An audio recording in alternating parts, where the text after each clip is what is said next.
Hello friends, welcome to my channel. I am Prashansa. आज हम पढ़ेंगे हिस्ट्री एंड सिविक्स बुक। आज हम पढ़ेंगे अचीवमेंट ऑफ अर्ली नेशनलिस्ट, जो कि chapter first phase of Indian national movement में से है। अर्ली नेशनलिस्ट पहले नेशनलिस्ट थे जो ब्रिटिशर्स के अगेंस्ट आने का ट्राई किए थे, तो वो क्या अचीव कर पाए थे हम उस बारे में आज डिस्कस करेंगे। अर्ली नेशनलिस्ट ने अपने प्रोग्रेसिव फोर्स को रिप्रेजेंट किया था एक टाइम पे जब उन्होंने कुछ कंट्रीब्यूशन किए थे इंडियन नेशनल मूवमेंट में। उनके जो कंट्रीब्यूशन है वो इंडिया को अवेकिंग कर रहे थे, मतलब जो लोग थे जो कॉमन कंट्री में एक इंडिया को बिलोंग करते हैं उसको अवेक कर रहे थे। इंडिया के जो कॉन्शियस बॉन्ड है, जो common political economic cultural event है, उसको यूनाइटेड बनाने का काम अर्ली नेशनलिस्ट ने किया। जो अर्ली नेशनलिस्ट है वो पीपल को पॉलिटिक्स में ट्रेन कर रहे थे कि ऐसे आइडियाज़ ला रहे थे, पॉपुलराइज कर रहे थे डेमोक्रेसी, सिविल लिबर्टी, सेक्युलरिज्म और नेशनलिज्म के थ्रू, कि हर एक लोग को पॉलिटिक्स के बारे में, जो लोग हैं उस बारे में ट्रेन हो पाए कि हम ब्रिटिशर्स के साथ कम्पीट कर पाए। जो अर्ली नेशनलिस्ट थे वो वर्क को पायनियर करके जो ट्रू नेचर है ब्रिटिश का वो एक्सपोज करना चाहते थे, ताकि ब्रिटिश इंडिया के ऊपर रूल ना कर पाए। वो पीपल को एहसास दिलाना चाहते थे जो इकोनॉमिक कंटेंट है और जो कैरेक्टर है ब्रिटिश का वो एम्पेरलिज्म है, मतलब वो बस गुलामी करना चाहता है। वो ये करे कि वो ब्रिटिश का जो फाउंडेशन रूल है इंडिया में वो वीक करना चाहते थे। और उनकी जो पॉलिटिकल और इकोनॉमिक प्रोग्राम्स है वो एक ट्रुथ इंडिया में जस्टिफाई कर दी है, जो इंडिया को इंटरेस्ट करने में ज़्यादा इंजॉय कर रही है। जो एफर्ट अर्ली नेशनलिस्ट ने दिखाए थे वो थे appointment of public service commission in 1886, resolution of house of common in simultaneous examination of ICS in London and India in 1893, appointment of Welby commission of Indian expenditure 1895 and Indian council act 1892। तो ये सब जो जगह है वहाँ पर इन्होंने Indian nationalist ने अपने एफर्ट ज़्यादा दिखाए थे। ये जो अचीवमेंट है अर्ली नेशनलिस्ट की वो एक बेस सर्व करती है इंडियन नेशनल मूवमेंट को बहुत सालों पहले की में। Criticism of early nationalist, the early nationalist have been criticised on following ground, मतलब कहीं कहीं अर्ली नेशनलिस्ट को रोक दिया गया था कि तुम आगे नहीं जा सकते हो। जो मेथड अर्ली नेशनलिस्ट यूज़ कर रहे थे रेजोल्यूशन पास करने का और पिटिशंस को सेंड करने का, वो क्रिटिसाइज कर दिए गए थे और इनएडिक्वेट बताए गए थे, क्योंकि जो डिपेंडेंट है जनरसिटी ब्रिटिश जिस पे डिपेंड रहती है वो अपने अपने स्ट्रेंथ और चैलेंज को इम्पेरियलिस्ट नहीं कर पा रहे थे। मतलब जो अर्ली नेशनलिस्ट जो भेज रहे थे, लेटर्स भेज रहे थे, पिटिशंस भेज रहे थे, रेजोल्यूशन भेज रहे थे, वो हैंडल नहीं कर पा रहे थे उसको, इसलिए वो क्रिटिसाइज कर दिए, इंडिक्वेट कर दिए। वो फेल हो गए थे रियलाइज़ करवाने में ब्रिटिश को कि इंडियन इंटरेस्ट जो है क्लैश अदर हो रहा है, मतलब जो इंडियन इंटरेस्ट है वो ज़्यादा हो रहा है और ब्रिटेन इंडियन रिसोर्सेज का यूज़ कर रहा है अपना वेल्थ बढ़ाने के लिए, ना कि इंडिया के प्रोग्रेस में। ये फेल हो गए थे ये अर्ली नेशनलिस्ट ये बात ब्रिटिशर्स को एहसास दिलाने में।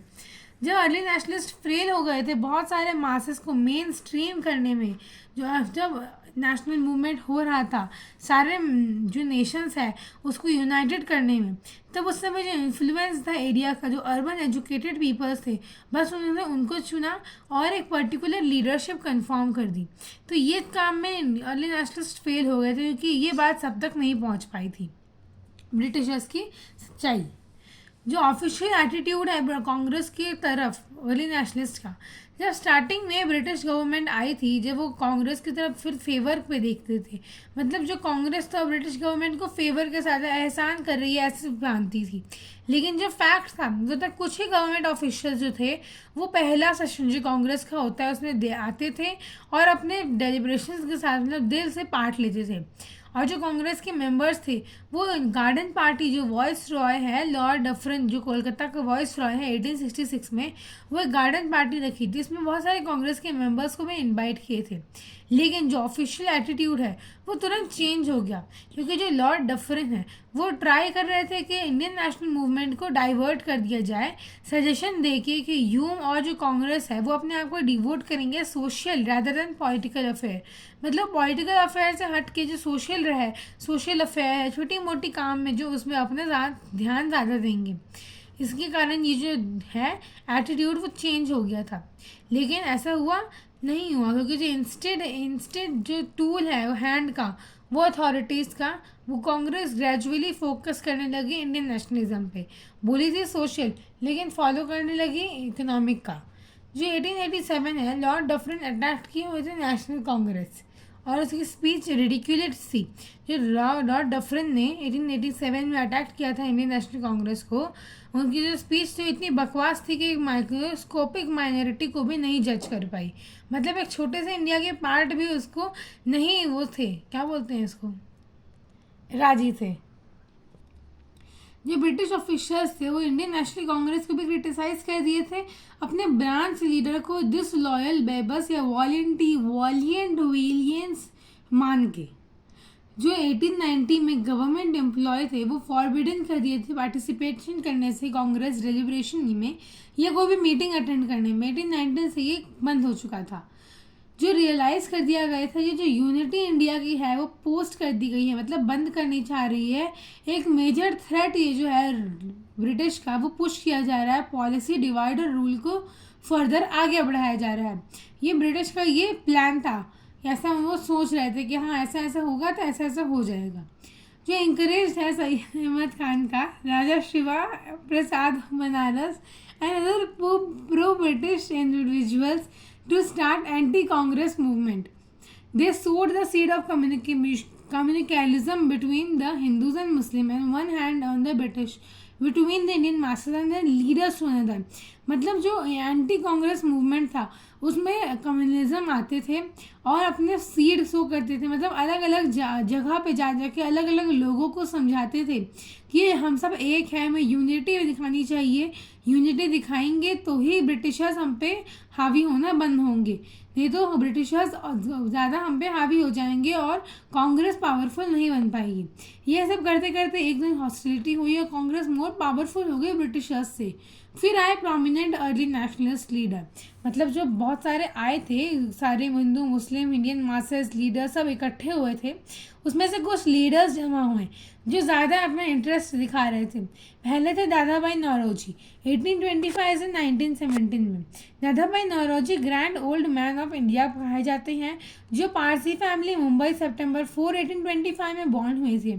उन्होंने प्रोफेसर ऑफ मैथमेटिक्स में एलिफिस्टोन कॉलेज जो मुंबई में है उसमें 10 साल काम किया। 1855 में जब वो टीचिंग छोड़ के इंग्लैंड गए थे तब उन्होंने पार्टनरशिप की थी फर्म के साथ, फर्म मतलब एक सिंपल साथी इंसान के साथ।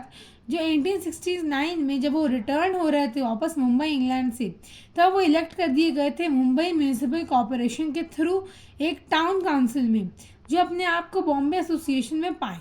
फिर उसके बाद एक एडिटेड न्यूज़पेपर है रास्त खोफर, मतलब स्पीकर ऑफ ट्रुथ, वहाँ पर उन्होंने स्टार्ट किया था एक धर्म मार्गदर्शक, ऐसे एक मैगजीन स्टार्ट किया था। उसमें बहुत सारे मूवमेंट अगेंस्ट आए थे vernacular press act. Vernacular press act वाला वीडियो मेरे चैनल पे अपलोडेड है, पूरे डिटेल में जाके देख सकते हो। लॉर्ड लाइटन ने इसको इंट्रोड्यूस किया था वर्नाक्युलर प्रेस एक्ट, जिसके थ्रू जो पेपर्स था वो ऐसे प्रेस हो रहा था जिसमें ब्रिटिश की कोई भी अगेंस्ट वाली चीज़ नहीं लिखी हुई है। तो ये वर्नाक्युलर प्रेस एक्ट के दादा भाई नौरोजी अगेंस्ट गए थे, जो एक आर्टरियस ट्रीटमेंट था जो पुअर पीजेंट और जमींदार को ट्रीट करना पड़ रहा था। उनके जो कॉन्ट्रीब्यूशंस थे, पहला था इंडियाज अनऑफिशियल एम्बेसडर। जब वो इंग्लैंड में स्टे कर रहे थे तब उन्होंने देखा कि बहुत सारे जो अनऑफिशियल एम्बेसडर है वो फाइट कर रहे हैं अपने कॉज ऑफ कंट्री के लिए, मतलब वो अपनी कंट्री के लिए दूर देश में जाके फाइट कर रहे हैं। 1865 में जब उन्होंने लंदन इंडिया सोसाइटी कोलैबोरेशन किया था WC बनर्जी के साथ एज अ फोरम, मतलब एक के साथी मिल गया उनको एयर ग्रीवियंस इंडिया में, मतलब एक लंदन में एक बाहर देश में उनको एक साथी मिल गया, एक एयर ग्रीवियंस मिल गया, लंदन इंडिया सोसाइटी उन्होंने सब चालू किया था। जो एक फर्स्ट इंडियन थे जो member of British house of Commonwealth in Indian England बने थे। दादा भाई नौरोजी ने जब वो सोसाइटी चालू किया उसके बाद उनको एक मेंबर ब्रिटिश हाउस में मेंबर मिला, जो एक फर्स्ट इंडियन बने ब्रिटिश हाउस में अपना पैर रखने वाले। उसी समय जो मेंबर थे ब्रिटिश पार्लियामेंट के वो आए थे notice house of important matters को रिलेटेड इंडिया को लेके। उसी समय जो फेवर था वो एजुकेटेड इंडियन के थ्रू गया था, वो भी हाई पोस्ट में तरफ। लेकिन जो एफर्ट था 1893 में हाउस ऑफ कॉमन पास जो रेजोल्यूशन था वो फेवर कर दिया गया था imperial civil service ICS examination, जो इंग्लैंड और इंडिया में साइमल्टेनियसली हो रहा है। कुछ लोग जो छोटे मोटे काम है वो लेके आ रहे थे एजुकेटेड इंडियंस जो है, लेकिन जो ब्रिटिशर्स थे वो बड़े बड़े फेवर ला रहे थे, मतलब एग्जामिनेशंस का बड़े बड़े चीज़ ला रहे थे। 1866 में ईस्ट इंडिया एसोसिएशन लंदन ने फाउंड किया था कि ईस्ट इंडिया एसोसिएशन बहुत पॉपुलर हो गई थी और उसके ब्रांचेस जो हैं वो कोलकाता, मुंबई, चेन्नई अलग अलग जगह पर सेटअप हो गए थे।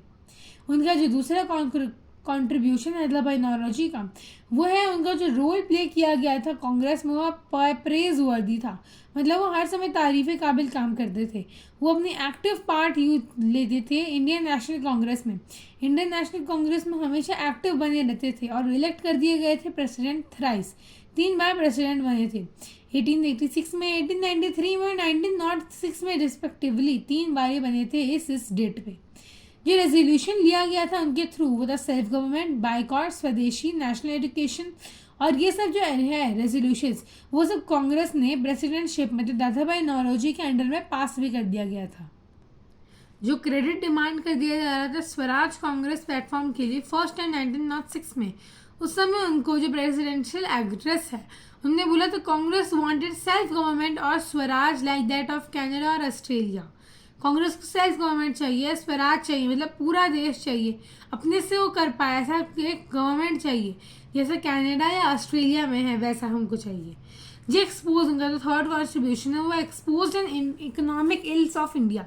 मतलब जो इकोनॉमिक थिंकर्स थे जो छोटी मोटी चीज़ें सोचते थे इंडिया के बारे में, वो कंक्लूजन पे आए थे कि जो रूट कॉज है इकोनॉमिक इल का वो है एक्सप्लोटेशन इन इंडिया ब्रिटिश के थ्रू जो हो रहा है। तो दादा भाई का व्यू था वो एक इंडियन इकोनॉमी को रूल करता था जो इंटाइटल करता था पॉवर्टी और अन ब्रिटिश रूल को इंडिया में। उनकी जो फेमस थ्योरी है वो है ड्रेन थ्योरी, जिसमें उन्होंने एक्सप्लेन किया है कि जो इंडिया का वेल्थ है वो कैसे इंग्लैंड में जा रहा है और इंग्लैंड के ही काम में यूज़ हो रहा है। दादा भाई ने एक नया एक्ट पास किया 1917 में, जिसमें उन्होंने बताया कि सेल्फलेस सर्विस टू नेशन, मतलब हम अपने नेशन के लिए ही काम करेंगे, दूसरे के लिए नहीं। CY चिंतामणि को एक राइटली सेट दिया, वही बोलने को कहा कि जो पब्लिक लाइफ ऑफ इंडिया है वो अडॉर्न करनी गई है गैलेक्सी ऑफ ब्रिलियंट इंटेलेक्ट्स के थ्रू, जो सेल्फलेस पैरियट है। लेकिन जिस समय जो टाइम है वो कंपेयर नहीं किया जा सकता दादा भाई नौरोजी से। जो CY चिंतामणि है उन्होंने एक बहुत ही एटीट्यूड के साथ कहा था कि जो इंडिया की लाइफ है वो अभी भी गैलेक्सी से कम नहीं है, बहुत ब्राइट है, बहुत ही सेल्फलेस है। लेकिन तो भी हम अभी भी जब कंपेयर करेंगे तब जितना चीज़ दादा भाई नौरोजी ने इंडिया के साथ देखा है वो हम अभी नहीं देख पाएंगे। नेक्स्ट हमारे जो आए थे प्रोमिनेंट लीडर वो है गोपाल कृष्ण गोखले, 1866 से 1915 तक। गोपाल कृष्ण गोखले कोल्हापुर महाराष्ट्र 1866 में बॉर्न हुए थे, जो हिस्ट्री और इकोनॉमिक्स फर्गुसन कॉलेज जो पुणे में है उनके प्रोफेसर रह चुके हैं। उनकी जो इन्फ्लुएंस है वो जस्टिस MG रानडे को इन्फ्लुएंस करती है, वो अपने आइडल मानते थे। और उस समय जो डेक्कन एजुकेशन सोसाइटी है वो जस्टिस रानडे ने फाउंड की थी। उनके बिहाफ पे जो सोसाइटी इंग्लैंड को प्रोपगेट हो रही है, जो इंडियन व्यू है वेलबली कमीशन का, वो अवार्ड किए गए थे CIE companion of Indian empire की। गोखले जो थे वो बहुत पॉपुलर लीडर बने थे इंडियन नेशनल कांग्रेस के, जो प्रिसाइड कर दिए थे वाराणसी सेशन में, मतलब वाराणसी सेशन में भी गए थे जो कांग्रेस 1905 में था। और वो फेथ रखते थे ब्रिटिश लिबरलिज्म में, मतलब उनको ब्रिटिश में कुछ फेथ था। जो गोल है कांग्रेस का वो भी अटेनमेंट करना चाहते थे, मतलब सारे कांग्रेस का गोल भी फॉलो करना चाहते थे। लेकिन जो गवर्नमेंट है वो ऐसा नहीं चाहते थे कि जो सेल्फ गवर्नमेंट कॉलोनीज है ब्रिटिश की एम्पायर की वो भी एग्जिस्ट कर पाए उसमें। जो गोपाल कृष्ण गोखले के जो कंट्रीब्यूशन है वो है persuade of British for reforms. जो गोपाल कृष्ण गोखले हैं वो फेवर करते थे कॉन्स्टिट्यूशनल मीन को अपना गोल अचीव करने के लिए। वो अपोज करते थे पॉलिसी को ब्रिटिश गवर्नमेंट के, मतलब ब्रिटिश गवर्नमेंट जो भी पॉलिसी देती है वो उसके अगेंस्ट जाते थे और अपने अचीव जो गोल्स है उस पर ज़्यादा ध्यान देते थे। वो एक ह्यूज एक्सपेंडिचर करते थे ब्रिटिश आर्मी में, जिसको बंद कर दिए। जो अडॉप्ट पॉलिसी करते थे रेशियल डिस्क्रिमिनेशन, हाई पोस्ट की जो पॉलिसी को अडॉप्ट करनी पड़ती थी उसको भी बंद कर दिया गया। जो टैक्स कॉटन पे प्रोडक्शन लग रहा था, कॉटन पे जो टैक्स प्रोडक्शन लग रहा था वो भी इम्पोज करने पे बढ़ा दिया गया था। और एक स्ट्रॉन्ग प्लीज डिसाइड किया गया था एक रिफॉर्म के थ्रू लेजिस्लेटिव काउंसिल और सेपरेशन के लिए judiciary form of executive.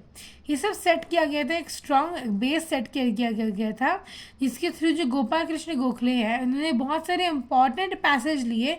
Minto Morley reform, ये एक रिफॉर्मल फेस था जहाँ पे जो गोपाल कृष्ण गोखले वहाँ पे बहुत सारे इंपॉर्टेंट रोल अदा किए थे। उस समय उन्होंने इंडियन पब्लिक सर्विस कमीशन का एक सर्व मेंबर भी रहे थे। उस समय जो शेयर है इंडियाज़ की वो हाईएस्ट सर्विस पे थी। जो इंग्लैंड में विजिट करना चाह रहे थे वो ट्राई कर रहे थे कि जो ब्रिटिश स्टेटमेंट है वो अपने आप को, जो पार्टीशन ऑफ बंगाल है उसको अफेक्ट ना करे। तो इनका दूसरा जो है वो कंट्रीब्यूशन वो है servant of India society. Gokhale एक सेटअप किए थे सर्वेंट ऑफ इंडिया सोसाइटी 1905 में, जो एक मेन एम ऑफ सोसाइटी को ट्रेन करता था, मतलब नेशनल लीडर को डेडिकेट करता था, खुद वो डेडिकेट करते थे एज सर्विस ऑफ इंडिया। जो इम्पॉर्टेंट मेंबर्स जो सोसाइटी के लिए है, जैसे श्रीवन्नाथ शास्त्री, हरिद्रनाथ कुंजरू, इन सब लोगों के लिए बनाया गया है। उनका जो थर्ड कंट्रीब्यूशन है वह है मेंबर ऑफ एम्परल लेजिस्लेटिव काउंसिल। 1902 में गोखले एक फर्स्ट मेंबर बने थे इम्पेरियल लेजिस्लेटिव काउंसिल के, जो प्लीड किए थे council of reduction of salt duty, मतलब सॉल्ट पर ड्यूटी लग रही है, टैक्स लग रही है, उसको रिडक्शन करना, उसको कम करना। गोखले ने ये सबसे पहले बोला था। और उन्होंने सॉल्ट के साथ साथ कॉटन पे भी जो गुड्स पे टैक्स लगा हुआ था वो भी कम कर दिया। जो एफर्ट है टोल टैक्स उसको भी कम कर दिया गया। बिल को भी इंट्रोड्यूस किया, प्राइमरी एजुकेशन कंपलसरी कर दिया, और जो उसको नहीं कर पाएंगे उसको सक्सेस करना भी कंपलसरी कर दिया। जो इकोनॉमिस्ट थे उनको जो रेशियल चैलेंजेस थी, फिशल प्रॉपर्टी पॉलिसी की, जॉब्स नहीं मिल रही है एजुकेटेड मिडिल क्लास फैमिली को, ये सब भी पे ध्यान दिया।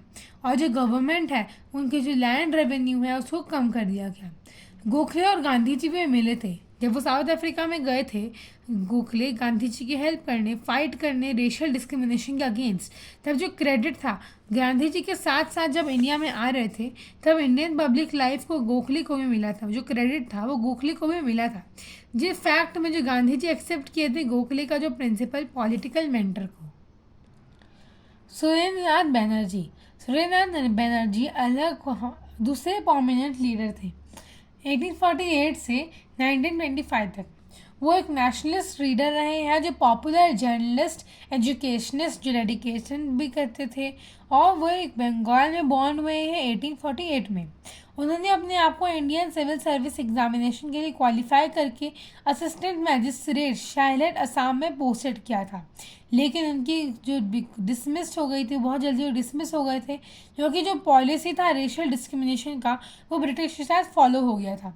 सुरेंद्रनाथ बनर्जी ने अपना करियर जो है प्रोफेसर ऑफ इंग्लिश जो मतलब मेट्रोपॉलिटन कॉलेज में किया, और उसके बाद जो अपना स्कूल खोला जो बाद में डेवलप हुआ रिपन कॉलेज में।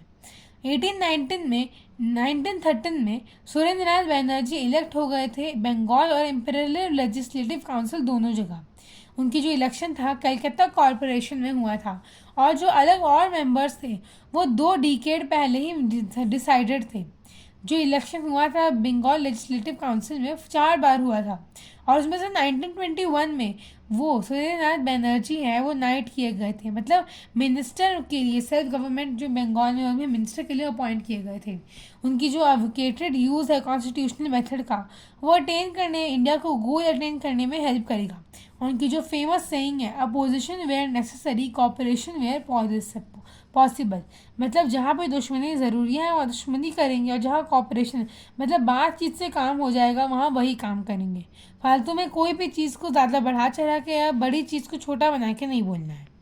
उनके कुछ कंट्रीब्यूशन भी थे जो इस्टेब्लिश कर रहे थे इंडियन एसोसिएशन को, जो फाइट अगेंस्ट लॉन्ग पॉलिसी है। उन्होंने एक इंडियन एसोसिएशन से 1876 में फाउंड किया था। उनके एम के अकॉर्डिंग जो पीपल है इंडिया के उनको भी एजुकेट करना चाहिए, और ऐसा स्ट्रॉन्ग बनाना चाहिए कि पब्लिक ओपिनियन अपनी कंट्री के बारे में सोच सके और अपना पॉलिटिकल कंसिशियस जो यूनिटी का है वो क्रिएट कर सके। नेक्स्ट उनका कंट्रीब्यूशन था वह ऑल इंडिया पॉलिटिकल एसोसिएशन। वो एसोसिएशन क्रिएट करते समय जो सुरेंद्रनाथ बनर्जी है वो इंडियन नेशनल कॉन्फ्रेंस 1883 में भी कोलकाता गए थे। सुरेंद्रनाथ बनर्जी ने इंडियन नेशनल कांग्रेस को मर्ज कर दिया था इंडियन नेशनल कांग्रेस के साथ। कॉन्फ्रेंस और कांग्रेस इंडियन नेशनल दोनों साथ में आए थे 1886 में, जब दोनों ऑर्गेनाइजेशन सिमिलर ऑब्जेक्टिव के साथ आए थे, मतलब दोनों की बात ऑलमोस्ट सेम जा रही थी। जो प्रिसाइज कर रहे थे 2 सेशन को 1895 में और एक 1802 में। कांग्रेस ने 2 सेशन प्रिसाइज किया था इंडियन नेशनल कॉन्फ्रेंस के साथ इन 2 सालों में। उनके कुछ पॉलिटिकल आइडिया भी कुछ कॉन्ट्रीब्यूशंस रही हैं। बनर्जी ने जो बहुत सारे न्यूज़पेपर को एडिट किया है जो बंगाली में है और सर्व कर रहा है एक मोबिलाइजिंग पब्लिक ओपिनियन, मतलब लोकल आदमी भी इसको आराम से पढ़ सके। उनकी एक बुक है अ नेशन ऑफ मेकिंग, ये उनको अकाउंट कर रही है पॉलिटिकल कंसर्न और जो व्यू बताती है सेल्फ गवर्नमेंट के लिए। नेशन ऑफ मेकिंग ये बुक है उनकी जो उन्होंने लिखी है। बनर्जी ने अपनी एजुटेशन स्टार्ट किया था licence act, arms act, vernacular press act, उसको लोअरिंग करना, एग्जामिनेशन को 21 से 19 करना आईसीएस एग्जामिनेशन का। जो भी ऐसे एक्ट थे उनकी तरफ एजुटेशन मतलब उनके अगेंस्ट जाके जो भी रॉन्ग पॉलिसीज़ है उनको बंद करना उन्होंने चालू किया था। और उसके बाद उन्होंने मोरले मिंटो रिफॉर्म जो 1909 के हैं उसको भी अपोज करके अपने आप को इंट्रोड्यूस किया था इलेक्ट्रोलेट हिंदू और मुस्लिम के थ्रू, जो अपोज कर रहे थे डिवीजन ऑफ बंगाल, जो बंगाल का डिवीजन लॉर्ड कर्जन ने किया था 1905 में, उसको भी अपोज कर रहे थे। बनर्जी को फादर ऑफ इंडियन नेशनलिज्म बोलते हैं, जो उनकी लास्ट स्पीच 1925 तक थी। आई होप इन आंसर पढ़ा आपको समझ में आ गया है। तो कोई डाउट है तो कमेंट करके पूछना और मेरे वीडियो को लाइक और शेयर करना और बेल आइकन प्रेस करना। Thank you, bye.